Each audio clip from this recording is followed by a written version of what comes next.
केहू देखी नहीं नजरी गड़ाई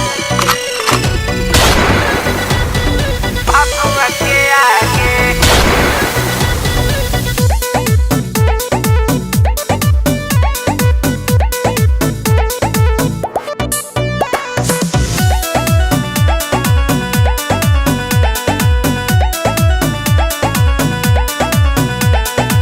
हमारा जिला बढ़ के बाबा हूँ बोली, अब रंगदार यहाँ सभे गली गली।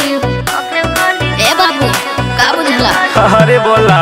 हमारा जिला बढ़ के बाबा हूँ बोली हो, अब रंगदार यहाँ सभे गली गली। सभे डरे तू रहो ना बचा के हो, हाँ बचा के हो। केहू देखी नहीं नजरी गड़ा के हमारा जिला भभुआ के आगे।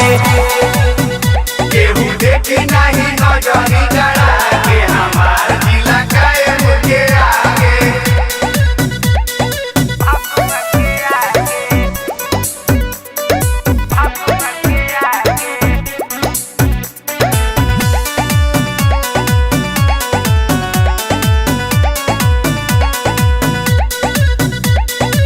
डरे लागे लोग सुनी जिला के नाम के, चर्चा हो खेला सब लोगवा के काम के।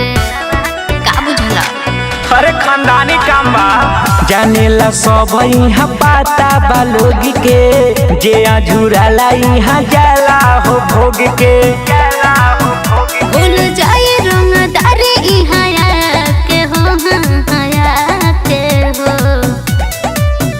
केहू देखी नहीं नजरी गड़ा के हमारा जिला भभुआ के आगे।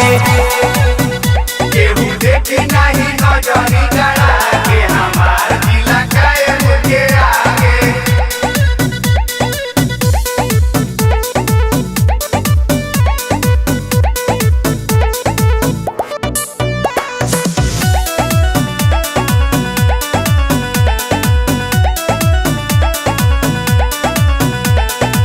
भागी तू जइबा जिलावा हमें जाजे, छोट छोट लइका भी करे रंग बाजे।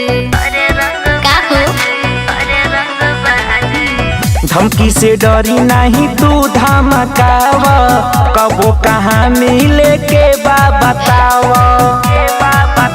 राजू धीरज हो लगबा तू भागे हो, हाँ हाँ भागे हो। केहू देखी नहीं नजरी गड़ा के हमारा जिला भभुआ के आगे।